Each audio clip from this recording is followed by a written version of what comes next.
السلام علیکم Islamic scholars کے ناظرین کو خوش آمدید۔ امید کرتا ہوں آپ سب خیریت سے ہوں گے۔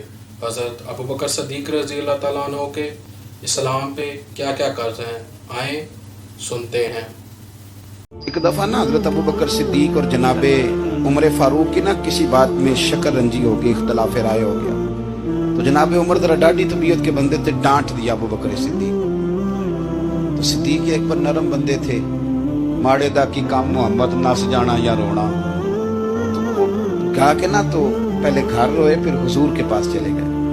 جناب عمر کہتے مجھے بھی خیال آیا کہ یار یہ مجھے نہیں کرنا چاہیے تھا۔ تھوڑی دیر کے بعد اچھے لوگ جو ہوتے ہیں ان کا غصہ جلدی اتر جاتا۔ کہتے میں نے جا کے جناب صدیق اکبر کے دروازے پہ دستک دی تو پتہ چلا وہ تو گھر ہی نہیں۔ میں سمجھ گیا، میں ڈر گیا، میری ٹانگیں کانپنے لگی۔ کیوں ڈر رہے ہو عمر؟ فرمانے لگے اس لیے ڈر رہا ہوں کہ ابوبکر جب اپنے گھر نہیں ہوتے تو دروازہ رسول پہ ہو۔ ساری بات تو سنا دی ہوگی۔ فرماتے میں نبی پاک کی بارگاہ میں پہنچا، سامنے ابوبکر بیٹھے ہیں، پشت مبارک میرے کریم رسول کی کعبے کی جانب، چہرہ صدیق اکبر کی جانب، دونوں کی گردنیں جھکی ہوئی۔ جناب عمر پاک فرماتے ہیں کہ میں بیٹھا تھا اور سوچ رہا تھا، سلام لی، جواب ملا، پر گردنیں نہیں اٹھائیں دونوں نے، مقدس گردنیں جھکی رہی۔ میں سوچ رہا تھا کہ اب حضور مجھے ڈانٹیں گے تو میں صدیق کے پیر پکڑوں گا، میں علی کو سفارشی بناؤں گا، میں منت کروں گا، لیکن کوئی بولے تو بات بنے نا۔ کہتے جب دیر ہو گئی، یہ سکوت بھی بڑا مشکل ہوتا ہے، اوہو، اگر کبھی وہ چپ کر جائے تو یہ بھی بڑا مسئلہ ہے، محبوب بھی چپ کر جائے۔ کہتے میں بڑا پریشان ہوا، جب میرا کلیجہ منہ کو آیا نا تو جناب عمر کہتے میں بولنے لگا تو آنسو میرے پہلے نکل گئے۔ میں نے رو کے کہا سونیا بھول گیا تھا، میں گیا تھا ابوبکر کے گھر معافی مانگنے، پر یہ یہاں آ گئے۔ یہ میرے دوستو اسے میری تقریر نہ سمجھنا، میرے رسول پاک کے یہ اصل لفظ آپ کو کتاب میں ملیں گے، آپ طبقات ابن سعد اٹھا کے دیکھیں۔ جناب عمر کہتے ہیں میں نے عرض کی حضور میں نے غلطی سمجھ لی تھی، میں گیا تھا ابوبکر کے گھر حضور، میں بھول گیا تھا۔ فرماتے ہیں نبی پاک نے جب گردن مبارک اٹھائی تو حضور کی داڑھی آنسوؤں سے بھری ہوئی، اور لفظ کیا تھے؟ فرمایا عمر تم میری خاطر میرے ابوبکر کو معاف نہیں کر سکتے تھے؟ اب بات کو سمجھیں، یہ نہیں فرمایا ابوبکر نے غلطی نہیں کی، فرمایا چھوڑ نہیں سکتے تھے، تم میری وجہ سے میرے صاحب کو چھوڑ نہیں سکتے تھے۔ پھر حضور نے فرمایا عمر یہ سارا مکہ تلواریں لے کے مجھے قتل کرنے آتا تھا، یار یہ اکیلا تھا، اس نے کھول کے بازو کہا تھا کہ جو حضور تک جائے گا میری لاش سے گزر کے جائے گا، فرمایا دنیا بھول جاتی ہے، مجھے یاد ہے ابوبکر صدیق نے مال بھی دیا، اولاد بھی دی، میری خاطر چھوڑ نہیں سکتے تھے۔ جناب عمر کہتے ہیں میں اس کے بعد سمجھ گیا کہ میرے مصطفیٰ کی رضا اسی میں ہے کہ ابوبکر کو راضی رکھا جائے۔ سبحان اللہ۔ آپ مہربانی سنو، اب فوراً سنو، فوراً اس کے بعد نبی پاک علیہ السلام نا شارع ہیں دین کے، حضور جو چاہیں کسی کے لیے حلال کر دیں اور جو چاہیں کسی پر حرام کر دیں۔ ایک شخص نے کہا تھا حضور 3 نمازیں پڑھوں گا، اس شرط پر مسلمان ہوتا ہوں، فرمایا 3 ہی پڑھنا، کلمہ تو پڑھنا۔ حضور شارع ہیں، علماء اس لفظ کو جانتے ہیں، میں زیادہ کھولتا نہیں۔ ہر شخص کو اجازت ہے، اگر وہ حقوق ادا کر سکتا ہے تو ایک وقت میں 4 نکاح کرے، اسے اجازت ہے، اگر حق دے سکتا ہے تو اجازت ہے۔ مولا علی نے بھی ارادہ کیا سیدہ کی موجودگی میں اللہ کہ میں دوسرا نکاح کروں، ساری کائنات کو اجازت ہے۔